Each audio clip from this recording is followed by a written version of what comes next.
It is Thursday on Daily Delivery. I'm Michael Rand. Glad to be back for another day. Hope you guys are having a good one out there.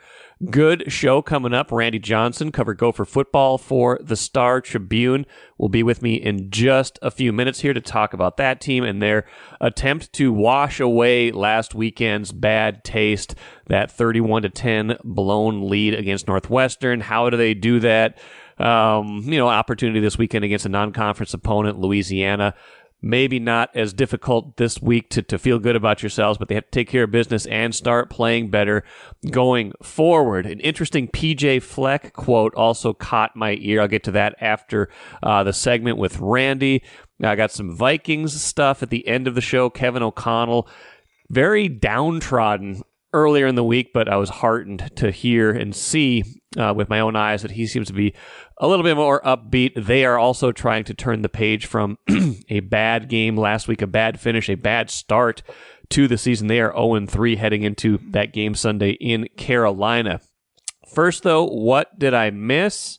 Two things about the Twins. One of them a bit of whimsy, one of them actual news that is good for that team. First one, went to the game last night with my family, my wife, and our three kids. It came to dawn on me that it was the first time that we've brought all three of our kids to a Twins game, not owing to any one specific thing. I mean, I think that the pandemic certainly was a big piece of that. Our youngest was born about 2.5, 3 months before COVID started. And so, we had a long stretch there where, there was no fans in attendance, and then he's very young. Could he really appreciate a baseball game even when things started getting safer? But he's 3.5.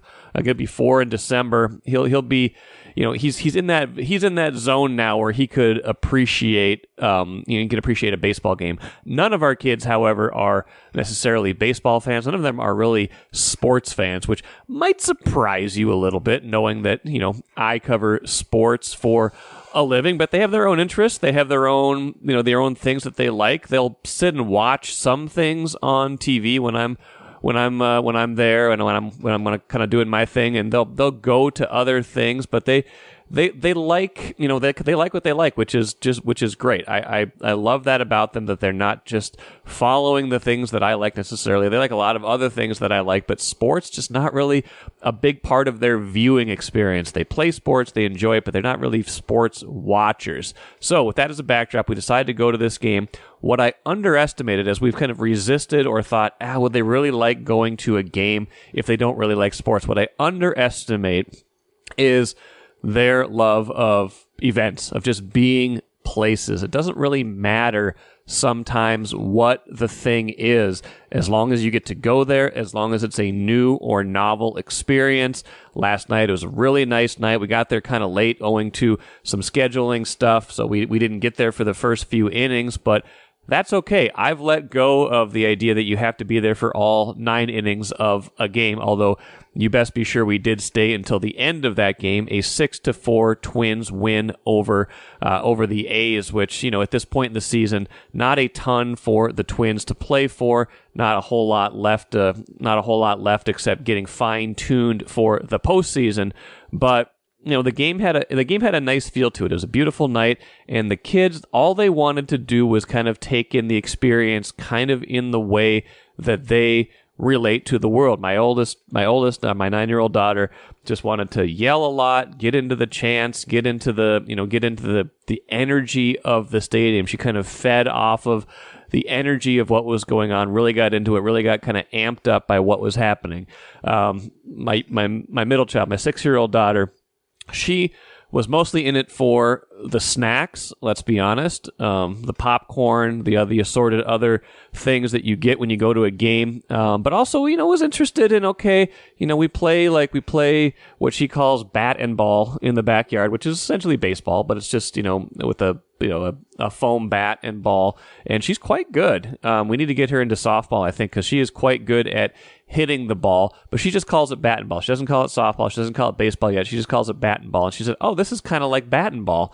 I'm like, "Yeah, that's exactly what this is. This is exactly." So she was kind of like understanding the rules a little bit more while also enjoying her snacks. And the 3-year-old, my 3-year-old son, was kind of in it for all of those things: the snacks, the experience, the fact that he could kind of like change seats. He's like, "No, I think I want to sit over here. I'm going to sit over here. Hey, let's go do this. Let's go do that." He was kind of more looking all around, taking it all in. So, I guess just more by the way of just observing. There was no like major revelations that came from this, but just kind of as a parent, as someone who observes them moving through the world, it was kind of heartening just to see their experience, to watch them experience something that I've experienced hundreds of times, maybe thousands of times. I don't know if I've been to thousands of baseball games, but certainly hundreds of baseball games.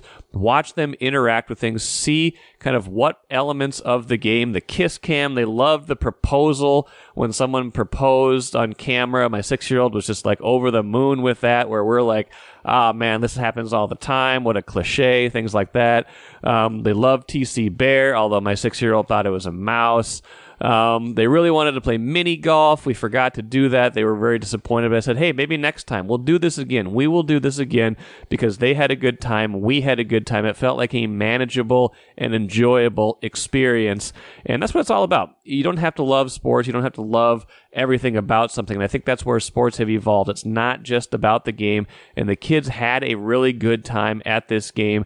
And that was fun for me to see. Now, the news of the game, of course, was that they won. Interesting nugget in the game story. I believe Phil Miller wrote that they are undefeated this year when Ryan Jeffers hits a home run, and he homered to tie that game 4-4. They end up winning 6-4. And keep the good vibes going against a bad team like Oakland. So that part of it was good. The bigger news, I would say, for the Twins, though, Royce Lewis sounds like he is getting more optimistic about playing in the postseason. Had a simulated game on Wednesday that we were not invited to. None of us, I think, were invited to that game. But he played in a simulated game. Sounds like he hit a home run in the simulated game. Felt good. Felt good hitting. Felt like the hamstring strain was getting better. So a few more days before they have to make a big decision on that. I think it's not until Tuesday morning, the final, the day of their first playoff game, that they have to make a decision on that postseason roster. So good news for the Twins in that regard. Interesting to see what his status is, if he can play the field, if he's a DH, how that might impact Byron Buxton, where Carlos Correa is at. Lots of kind of moving parts still, but the biggest moving part is the Twins moving up the standings. They're now, I think, 12 or 13 games over 500 since the All-Star break. They are definitely playing their best baseball right now. Royce Lewis, a big piece of that, and his availability in the postseason would give them a massive boost that would make me feel a lot better about their ability to not only, snap this 18-game playoff losing streak, but advance perhaps in the postseason. The Vikings, on the other hand, are just trying to advance in their season, not the start anybody affiliated with the Vikings wanted. They are 0-3. Some tough losses among those three, especially the home opener, the season opener against Tampa Bay, and then the game last week against the Chargers. Games that are right there, the kind of games on the margins that they were so good at winning last season. Those kind of 50-50 toss-up fourth quarter games.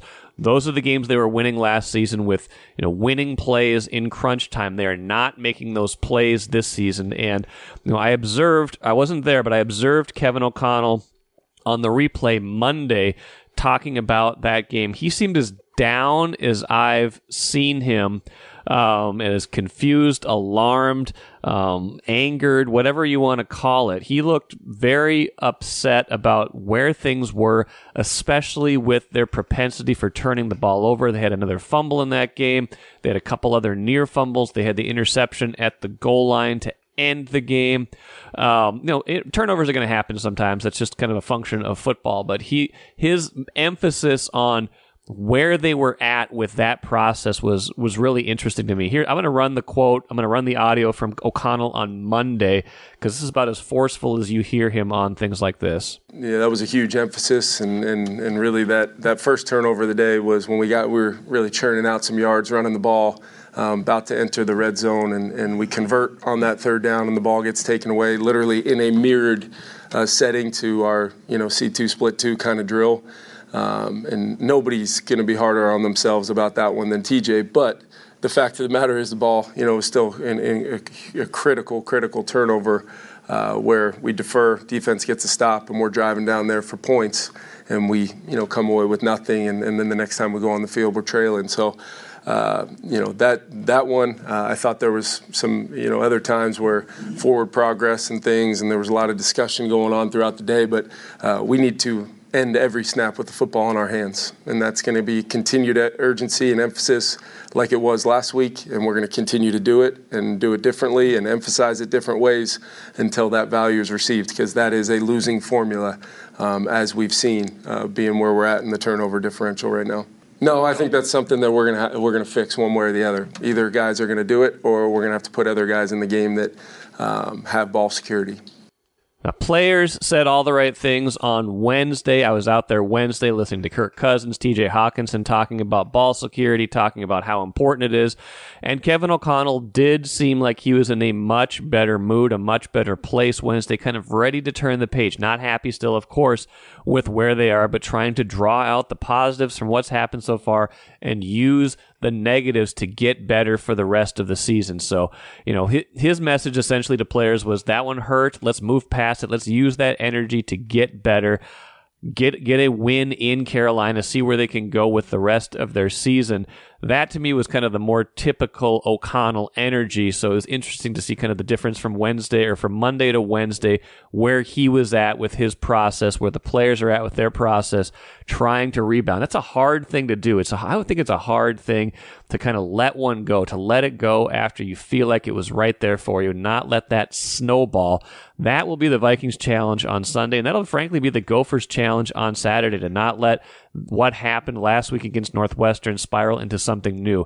And that's something Randy Johnson and I will talk about right after the break. Grand Casino would like to take a moment and salute the true football fan. The passion, the hope, the anticipation, that incomparable feeling of winning. Grand Casino would also like to take a moment to remind you that you can find all that anticipation, thrill, and winning at Grand Casino. Grand Casino. Let your story begin. Randy Johnson is my guest today on Daily Delivery. Randy, I think you made it home from Evanston, but did everybody on the Gophers make it back? Were they allowed to travel back after what happened last Saturday? My understanding is they were. I don't think anybody had to walk home, be it players, coaching staff, head coach, or whatever. But they did come back a very, very disappointed team after what transpired in the final 15 minutes, or even less than that, Saturday night in Evanston. Just a game that did a complete 180 in the fourth quarter. I couldn't believe it. I was sitting there watching on TV, and I think maybe I've even talked about this with Royce on Monday, but I'm sitting there, we'd been out doing stuff that night, and I hadn't seen the beginning of it, but by the time I tuned in, it was like 14-0. I'm like, okay, this is kind of maybe what we expected from this game, a nice bounce back from North Carolina, where they'd played a good team, but maybe didn't have their A game. And then it's, they kind of cruise along. It's 31-10. I thought the game was over when Taylor ripped off that touchdown run on fourth down. I was like, my goodness, that was quite a run. This game is salted away. And then it's just like they start creeping back. And at one point, my wife is like, what game are you watching? Like, are you invested in this? I'm like, I wasn't invested. Like, there was no reason to be invested in this. I was passively invested in this game until this started happening, and then all of a sudden it's overtime and they lose. What was it like to be there and just kind of witness the kind of comeback that you just couldn't believe was happening, I would think? Yeah, it was stunning, and it was for my purposes as a writer, very challenging, because you have to scrap what you're writing on a night game. You got to do a complete and everything at the end. But especially when Darius Taylor rips off that run, breaks tackle, goes 43 for the touchdown, 31-10. Looks like, okay, it's just time to salt it away and be no big deal. Then all of a sudden, Northwestern, they go on a 11-play, 75-yard drive to get it to 31-17. It's like, oh, okay, that's, there's 9 minutes or so left, or 12 minutes left, whatever it was. And yeah, okay, the Gophers still have this in hand. And then, then quicker than you can say Jack Robinson, they score another touchdown. 3 plays, 39 seconds, all to the same receiver. So 31-24, and things starting to get a little tight there. And even after that, Gophers, they get a first down on their next possession, run some clock, a little bit of clock, punt. Defense makes a stand too. Yeah. They get it back. Gophers get the first down. Ethan Kaliak-Mass, nice 19-yard run. But then they get stopped on 3rd and 2. Taylor bounces outside and gets dropped for a 1-yard loss. They punt. Quentin Redding inexplicably goes into the end zone and downs it inbounds. Yeah.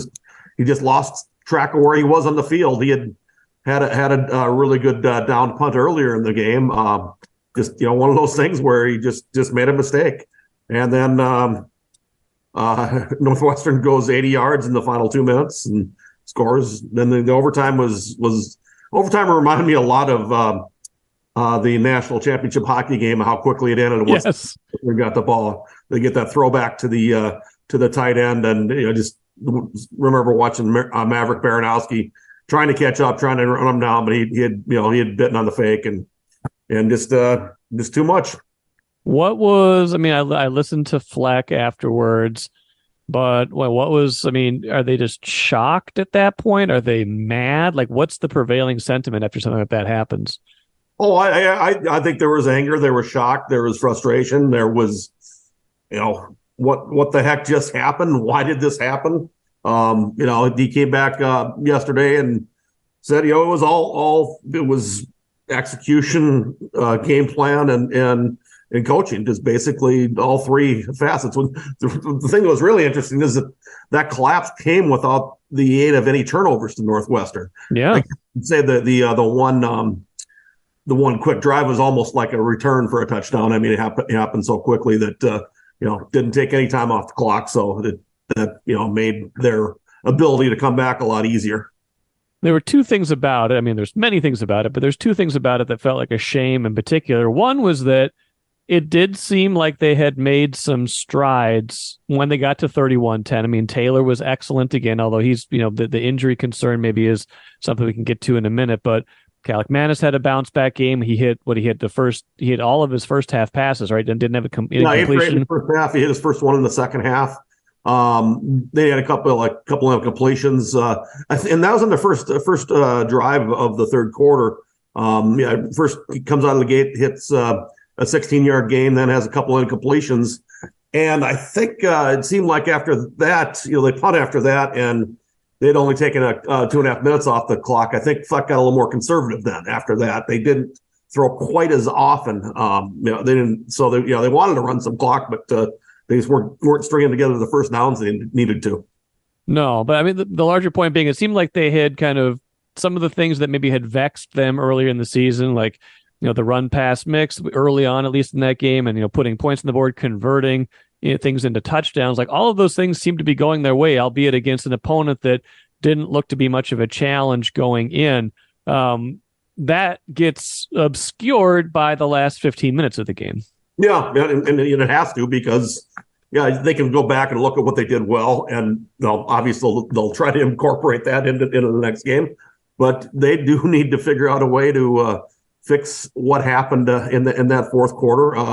2 games in a row where they've given up, points in the 30s. That's you don't have an offense that usually scores a lot of points. Usually, if you figure you get 31 out of that offense, they're going to win, because usually they do control the clock and everything and keep the opponent off the field. They just weren't able to do that in the second half. They went 0 for 6 on third downs on offense. So that came back to bite them quite a bit. The other shame is it looks like the Big Ten West is, whether, fill in the blank, but the Big Ten West is as winnable, as awful, as whatever you want to say. It's not good. And it's, you look at it and, Iowa, barely got, they didn't even get 100 yards against Penn State, right? Like Wisconsin's already lost to, dropped a non-conference game this year. I mean, they're okay, but they've got some injury concerns. Nobody in that side seems special. And if you could have got to 2-0 in the Big Ten, albeit with a lot of hard games coming up, a much tougher part of your Big Ten schedule coming up, you might have felt like, hey, this might not be our best team, but it could still be a chance to win the West. You drop that game, it feels totally different. Yeah, definitely. That one was needed. With both Michigan and Ohio State on the schedule, the general consensus is that they would need to more than likely run the West table to win the West. If you put losses to Michigan and Ohio State, which they have every right to try to win those games, and maybe something strange will happen. But most people would put that as losses on the ledger when they look at the season. Obviously, not the coaches or players. They try to win the games, but So that's one. It makes the route to winning the West a lot tougher. If last year the three-loss team won the West, I'm not sure you can count on that this year. Although no.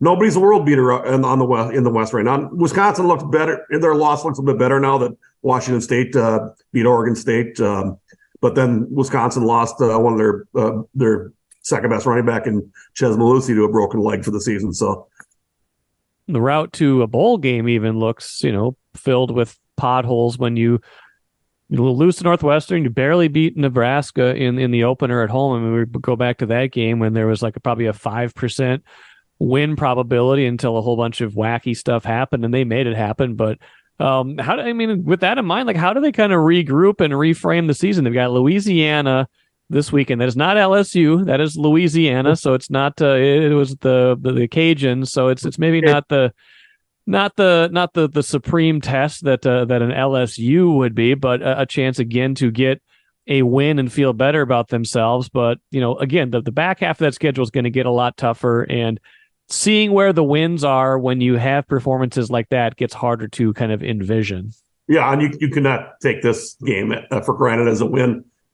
Louisiana's 3-1. They've scored over 30 points every game, so the Gophers haven't been a team scoring in the 30s all the time, and they're going to have to start scoring if they want to win a game like that. So Louisiana has a really good dual threat quarterback. They're not a bad team. They come from the Sun Belt. I think people remember Georgia Southern from the Sun Belt threw a pretty big scare in the Gophers back in the 11-2 season in 2019. They had to rally in the last minute to win that thing. Had to go about 90 yards to win it, and got one on a Tyler Johnson touchdown catch. They really can't afford to look past anyone. No, I wouldn't think so, and they probably aren't. And one hallmark of PJ Fleck's teams over the years has been, anytime you talk to their players, anytime you talk to him, it's this kind of ability to kind of lock in on the challenge ahead and not drift back into, what ifs or even successes. It's kind of on to the next one mentality. That said, a loss like that can have a little bit of a hangover effect. Where do you think they are mentally now that they're, few days removed from that, heading in and kind of trying to take that one, away from their brains and refocus on what they've got going ahead? Well, I haven't talked to players yet this week. That comes tomorrow, but basically, PJ said that the response was good on Sunday. They showed him a lot of the issues, a lot of the problems. They showed him how upsets can happen, how teams can get beat. Yeah, managing the mental approach is after these losses is a big thing to accomplish. We'll find out Saturday. I would think they would have a good response. They're back home. It's homecoming. They know that their margin for error is pretty much disappeared. To get to be in contention for the West and to get to a nice bowl game. Right? You look right now. In the past couple of weeks, most of the projections had them probably going to say something like the Las Vegas Bowl or the Music City Bowl, and now you see some projections no bowl and some to Detroit for the Quick Lane Bowl. Detroit versus Vegas, there is a difference there in cities, destinations for fans, for writers like yourself. So I'm rooting for you, Randy. I'm rooting for the story. We'll see where they get. I don't know what the energy is going to be like crowd wise in Huntington Bank Stadium on Saturday. I think there's a little bit of a prove it mode now, if there wasn't already, to kind of see, okay, are you going to let that happen again, or is this team going to take this season more seriously? Yeah, that's something that they do have to show the folks something. Yeah, it'll help that it's a homecoming crowd. Should be bigger than if it were just a one-off game against Louisiana and not having that part of the festivities. But yeah, it's an 11 a.m. game, not a night game. We get another night game next week against Michigan. Those are fun, but. Yeah, they need to show up, and probably would have helped them if they could dominate a team. Yeah. Any injury updates? I know Taylor, they've had some things going on. Anything that we know clarity wise at that point? No, nothing. PJ Fleck basically defers to the availability report that comes out 2 hours before game time on Saturday. So he's not going to talk about injuries. He mentioned it after the game that it was the medical staff's decision to take him out after he went out after that third down run that lost the yard. Did not play in the overtime. But other than that, no word on what his availability will be. We'll find out most likely on Saturday morning. Well, he's going to have to play if he's going to win Big Ten Freshman of the Week for the fourth consecutive time. I don't know. I can't remember any time that someone's done that.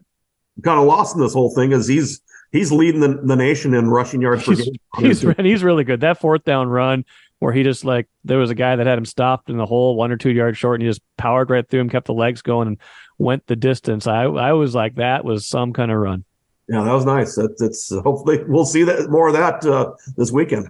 Well, we'll see. Appreciate it, Randy. As always, we'll talk to you again next week. Okay, thanks a lot, Mike.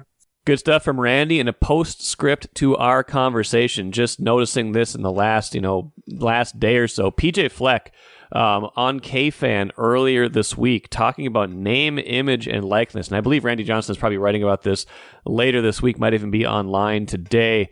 Talking about name, image, and likeness, and how the Gophers are at a deficit, talking specifically about Darius Taylor and other players of his ilk who are having really good seasons, but could be out of here at some point if the Gophers don't come up with more name, image, and likeness money through their Dinkytown Athletes Collective.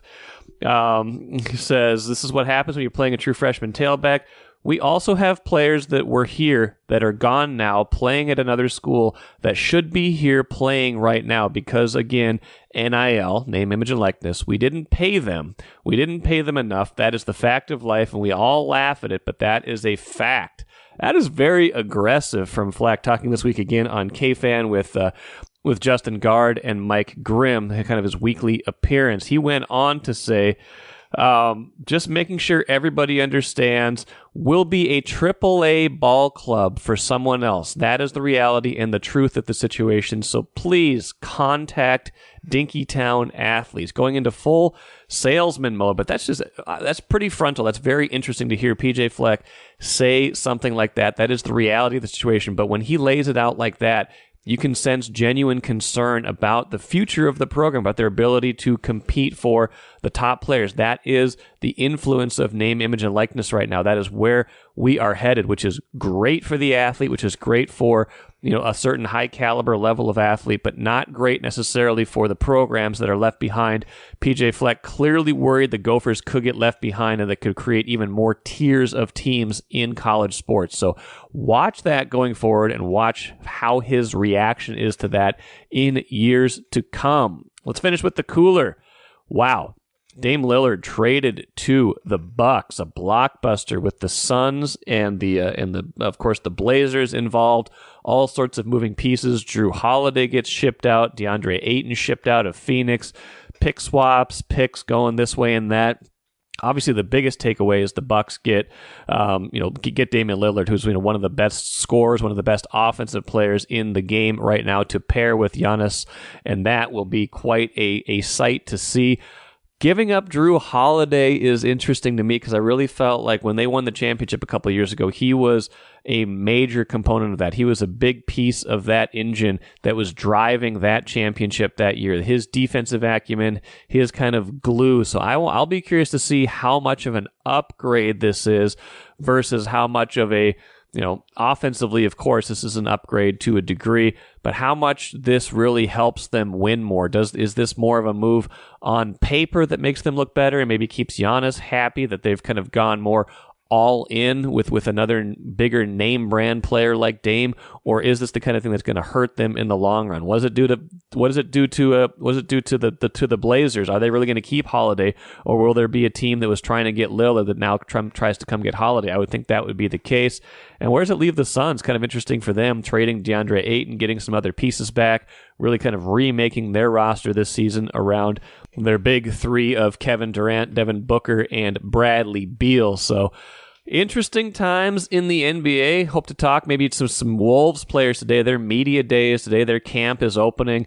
The convergence, we are in the convergence season, so I'll probably have some Wolves content on Friday's show, in addition to Sarah McClellan from the Wild expected to join me, Wild beat writer for the Star Tribune, talking about that season, which is ramping up. Lots going on. We'll be here to talk about all of it. Lots of Twin stuff next week, like I've mentioned, some special episodes coming up off of the playoffs. Vikings, Gophers, everything happening right now. Should be great stuff. So look forward to tomorrow's show and everything next week. Until then, I'm Michael Rand, back at it again tomorrow.